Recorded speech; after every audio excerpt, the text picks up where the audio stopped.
உப்பு தின்னவன் தண்ணி குடிக்கணும், தப்பு செஞ்சவன் தண்டனை அடையணும். கே போல்டா? செந்தில் சார் சொன்ன மாதிரி உப்பு அதிகமா சாப்பிட்டா தண்ணி குடிக்கணும்.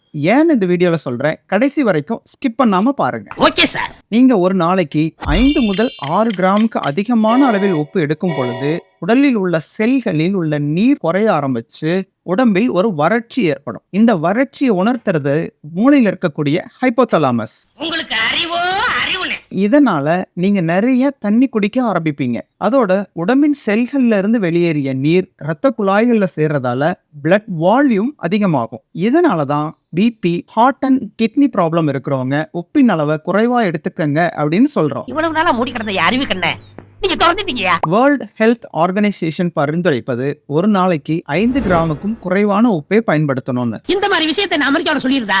இந்த மாதிரியான ஹெல்த் இன்ஃபர்மேஷனுக்கு இந்த பேஜை ஃபாலோ பண்ணிக்கோங்க. Stay healthy, stay strong.